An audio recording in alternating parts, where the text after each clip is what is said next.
In the world of professional wrestling, TNA represents one of the most fascinating and controversial stories. Born in a time of uncertainty, TNA emerged as a beacon of hope for those seeking an alternative to WWE's dominance. Today, we will explore the events that led to the creation of TNA, its initial struggles to establish itself as a formidable force, and the highs and lows that defined its journey over the years. But first, make sure to subscribe to the channel and hit the notification bell so you don't miss any of the amazing videos we'll be releasing. The beginning. On March 26, 2001, Vince McMahon announced during the broadcast of Monday Night Raw that he had purchased World Championship Wrestling, officially ending the Monday Night Wars. This event marked the end of an era in wrestling, where WCW and WWE had been locked in an intense battle for primetime supremacy. At its peak, WCW had threatened WWE's dominance, winning the ratings battle for 83 consecutive weeks. However, a series of poor administrative and creative decisions led to its downfall. Like frequent changes in leadership, WCW's management saw frequent changes in leadership, with figures like Eric Bischoff, Vince Russo, and others cycling in and out of control. Each leader had different visions for the company, leading to a lack of consistency in both the product and business strategy. On the same show, WWE's CEO hinted that, among others, former tag team and intercontinental champion Jeff Jarrett might not have a job waiting for him. Vince was somewhat irked by the incident at No Mercy 1999, where Jarrett pressured him for money. Just over a week later, Extreme Championship Wrestling officially declared bankruptcy, confirming its end a few months after its last show. ECW had revolutionized wrestling with its hardcore style and bold storylines, but chronic financial issues and the loss of its TV contract left it breathless. WWE became the only major wrestling company, or rather, sports entertainment company, in North America.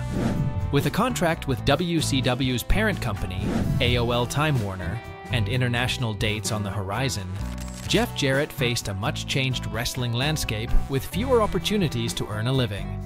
Unable to alternate between the two major promotions, Double J, along with his father, promoter Jerry Jarrett, decided to create their own alternative, Total Nonstop Action, better known as TNA. Jerry Jarrett, a key figure in territorial wrestling, especially in the southern United States, brought his extensive experience and connections, while Jeff provided the vision for a company that could compete on a national and, eventually, global stage. Many believed that TNA wouldn't last weeks, let alone months or years, but it ended up being WWE's main competitor, albeit in a limited capacity, for 15 years. The early years. Jeff Jarrett was the driving force behind TNA, which had no relation to Test and Albert or anything more vulgar. Jeff and his father initially invested in a 65-35 split, with Jeff putting in just over $600,000, and Jerry contributing a bit more than $300,000, totaling a budget close to $1 million. This initial capital was modest by industry standards, and the Jarretts knew they would need to be creative to make every cent count. Jeff used his connections to assemble key personnel, from backstage staff to the wrestlers themselves, utilizing a mix of established talents like Ken Shamrock, Scott Hall, and Buff Bagwell, and younger, cheaper prospects like AJ Styles, Lo Kai, and America's Most Wanted. AJ Styles, in particular, would become a central figure in TNA, with his innovative and athletic style quickly winning over fans. TNA attempted to bring in names like Ultimate Warrior, Bret Hart, and Scott Steiner, but with no success. TNA decided to launch its first events as weekly pay-per-views on Wednesday nights, at a lower cost than Vince McMahon's Super Shows. It was a bold experiment, and many predicted that, due to the format and lack of star power, TNA wouldn't last long.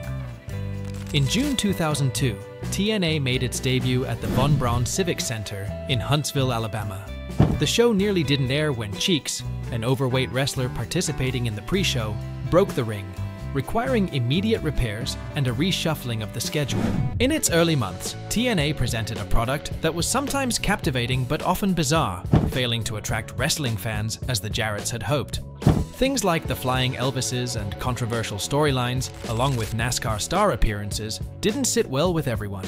The attempt to carve out a niche for TNA with unique stories and characters was admirable, but lacked cohesion, and the audience was often confused by the creative direction. Realizing they needed a TV deal to survive, TNA decided to take action. The Rise. In May 2004, TNA signed a deal with Fox Sports Net to produce a weekly one-hour show, Impact. This provided them with a platform to promote the weekly pay-per-views, although TNA switched to a monthly format by the end of the year. During this time, they continued to build their reputation as a promotion offering a more action-oriented alternative to WWE, although it was still seen as a second-tier company. The deal with Fox Sports Net wasn't a major success, but it gave TNA a temporary home at Universal Studios Orlando's Soundstage 21, also known as the Impact Zone. They also began using a six-sided ring, something unprecedented in the US, making them unique, though polarizing among wrestlers. Many fans and wrestlers liked the innovative format, while others felt it complicated matches without adding real value. Nevertheless, this ring became a trademark of TNA, further differentiating it from WWE. In 2005, TNA finally secured a deal with Spike TV, the former home of WWE's Monday Night Raw. The debut episode on October 1st, 2005, featured the debut of the Dudley Boys, now known as Team 3D. Other former WWE stars, such as Rhino and Christian Cage, also joined TNA, followed by Scott Steiner and Sting.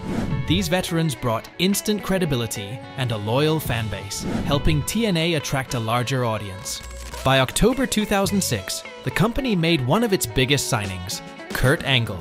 Angle's clash with Samoa Joe at Genesis in November 2006 produced TNA's highest pay-per-view buy rate at the time, with over 60,000 domestic purchases. He brought a level of legitimacy and prestige that TNA hadn't experienced before, and his impact was immediate, both in sales and backstage morale. The decline and the eventually demise of TNA. However, TNA's decline began in 2007, with Vince Russo, known for his controversial ideas, being associated with this downturn. Russo returned to TNA in 2006, and his influence on the creative team led to changes in the product, moving away from what had made TNA popular. While some fans appreciated Russo's innovative approach, many others felt his storylines were incoherent and often absurd. Despite still having a talented roster and some bright moments, the quality of the product was marred by increasingly ridiculous storylines and wrestling concepts, such as the Last Rites match between Sting and Abyss and the electrified cage match at Lockdown 2007. TNA fans expressed their frustration, often chanting "Fire Russo" during events.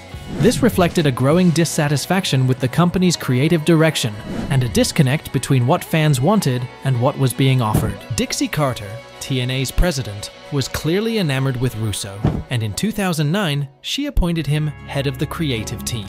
Shortly after, Eric Bischoff and Hulk Hogan joined TNA, bringing significant changes such as the removal of the six-sided ring and the hiring of more former WWE stars. In 2010, TNA tried to compete directly with WWE by moving Impact to Monday nights, going head-to-head with Monday Night Raw. This attempt lasted only 9 weeks due to low ratings, forcing Impact back to Thursday nights. The move was seen as a monumental failure and a sign that TNA was trying to run before it could walk firmly. After the Monday night fiasco, TNA's fortunes did not improve. They began focusing more on international expansion, but the company was still not profitable. TNA tried to establish itself in markets like the UK and India, where it had a loyal fan base, but these efforts failed to reverse the company's growing financial troubles. Unfortunately, in 2014, Spike TV decided not to renew TNA's contract, forcing it to move to Destination America and later to Pop TV, both networks with significantly smaller audiences. Losing the Spike contract was a devastating blow, and TNA struggled to maintain relevance in the professional wrestling landscape.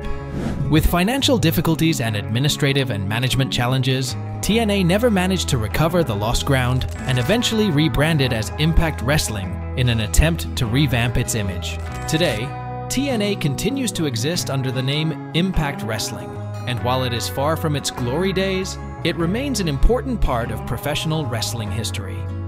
The story of TNA serves as a reminder of the highs and lows that accompany the creation of a wrestling promotion and the lasting impact it can have on the industry, regardless of its long-term success or failure. What's your favorite moment from TNA's history? Let us know in the comments below. And if you enjoyed the video, don't forget to hit the like button and share it with your friends. See you in the next one.